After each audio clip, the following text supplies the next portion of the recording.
Oui, c'est-à-dire que vous prenez des cafés et des petits croissants et moi je suis dans le froid par contre avec les fromages parce qu'il fait très froid ici effectivement au rayon produits laitiers. Je suis avec Christophe Rouveau, pardon. Vous êtes le directeur général de Prodiac, vous êtes grossiste en produits laitiers. Je suis aussi avec Alain Fontaine, bonjour. Vous êtes chef, vous allez nous parler tous les deux de la filière, de l'alimentaire, etc. Il faut qu'on parle de l'énergie pour commencer. Il fait très froid ici, c'est volontaire évidemment. Il n'est pas question de passer à 12 degrés parce qu'il faut baisser la facture. Non, non, bien sûr, on a des conditions sanitaires qui nous obligent d'être à environ 6 degrés. Donc on travaille dans ces conditions-là et il faut qu'on maintienne ces températures-là, quoi qu'il en coûte. Quoi qu'il en coûte, c'est justement et ça coûte cher. Le sujet, c'est que ça coûte cher. Et donc aujourd'hui, on fait le maximum pour réduire la consommation, autant qu'on peut le faire. Mais bon, pour tous les professionnels ici, c'est une grosse interrogation pour l'année prochaine. Ici, par exemple, la facture, elle a bougé de combien? Si on regarde sur 6 mois en arrière.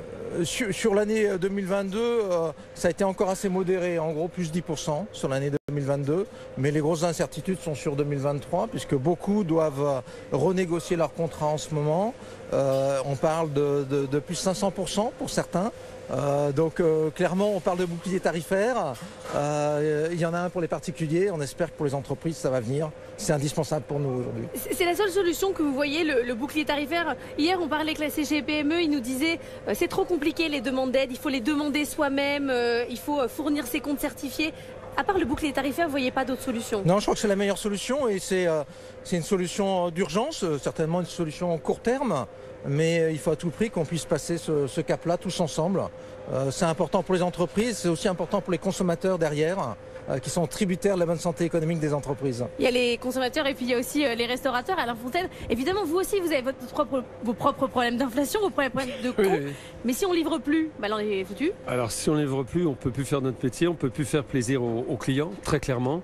Donc nous, on est impacté, on est au bout de la chaîne, si vous voulez. Et en même temps, on est impacté aussi par les prix, évidemment.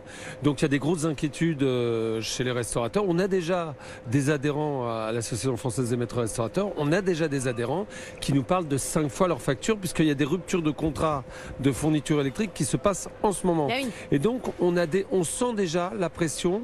Certains ont parlé de dépôt de bilan. Bon, le bouclier tarifaire, c'est une très bonne chose, sauf que c'est du déclaratif, que ça demande du travail. Donc il faut du travail et surtout que le chef d'entreprise, une TPE, hein, donc il fait tout, il est au four et au moulin, et il faut qu'il pense à ça.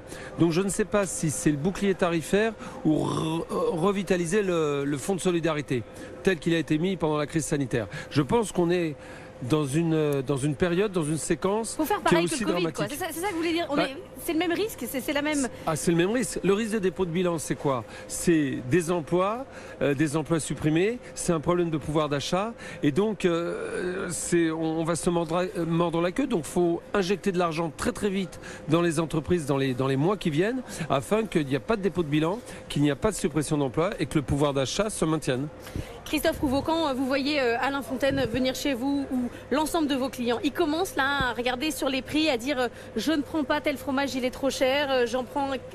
Les comportements changent? Non, pas encore. Bon, déjà ici vous êtes dans le plus grand plateau de fromage du monde. Oui. Donc il y a une variété. Ça se sent, si je peux me dire. Ça se sent, ça se ressent, on sent le plaisir aussi qui peut émaner à un moment donné. Et non, aujourd'hui c'est pas vraiment le cas. On a une palette de produits, on a quand même plus de 1500 fromages ici qui sont majoritairement français mais qui viennent aussi un peu de l'étranger. Et donc on a une telle palette d'offres que c'est très facile aujourd'hui d'aller puiser de ci, de là et de répondre un petit peu à toutes les attentes de budget. À la fois les attentes de budget mais aussi les attentes de consommation, hein, parce que là on démarre la saison d'hiver par exemple, c'est la saison du Mont d'Or, c'est la saison de la raclette. Il y a quelques mois on était plutôt dans la mozzarella, la burrata. Donc voilà, il y a toujours une offre qui correspond à tout le monde. Pas de tension sur la raclette à venir? Pour l'instant, pas de tension sur la raclette. On a une petite, alors comme chaque année, je dirais, sur certaines filières, on est un petit peu en tension. Je parlais du Mont d'Or, chaque année on est un peu en tension sur le Mont d'Or. Là, on a une crainte un peu plus globale, parce que quand même, il y a une notion de déprise de production laitière en France. Et donc derrière, un peu moins de lait pour produire des fromages, un peu moins de lait pour avoir la matière grasse. Et donc on est très, très attentif aussi là-dessus. Et là aussi, on est une filière au niveau du lait qu'il faut revitaliser.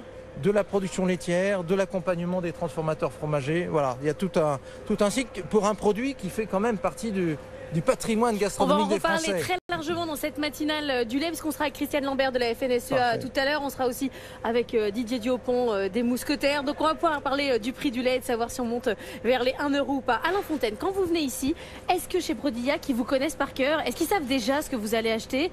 Vous avez quand même besoin de venir sentir. Quand on vient à Rungis, d'abord c'est une grande famille et pour certains d'entre nous, ça fait du bien, c'est la deuxième famille. Après, on y passe tellement de temps à Rungis qu'on n'a plus envie de revenir dans son restaurant. Donc il faut faire attention. Là, vous avez votre nouvelle carte aujourd'hui. J'ai ma nouvelle carte aujourd'hui, mais j'ai mon équipe qui est en place et puis on l'a préparée la nouvelle carte. On était dans les sauces déjà hier, donc ça allait. Mais si vous voulez, Rungis, effectivement, vous avez des mandataires, vous avez des plateaux comme ici où on est connu, on est reconnu et ils connaissent. Ce qui est intéressant sur Rungis, qui a un énorme marché si vous voulez, c'est qu'ils connaissent la problématique des restaurateurs. Vous voyez, quand monsieur parle, il parle en fin de compte des restaurants. Voilà. Et c'est important, c'est qu'on ne va pas chez n'importe qui quand on vient à Rungis. On vient chez des gens qui nous ont identifiés en tant que restaurateurs, en tant que chef d'entreprise, avec des problématiques de prix, mais aussi des problèmes de qualité. Ça, c'est un vrai sujet. C'est toujours ce rapport qualité-prix, qu'on soit dans le marché en crèmerie, qu'on soit sur la viande. On parlait tout à l'heure effectivement des vaches laitières, mais on peut aussi parler des races à viande. Et les races à viande, elles ont pris 10, 15, 17%. Donc évidemment, quand on vient à Rungis ou quand ils viennent nous voir, parce que les bouchers viennent nous voir aussi, eh bien on discute de quoi? On discute de qualité et de prix. Et on fait ça depuis toujours, mais c'est vrai que depuis 4-5 ans... Vous parlez quasiment plus que de prix. On est dans une vraie lessiveuse. Ouais. Pour nous, alors j'ai une date dramatique en repère.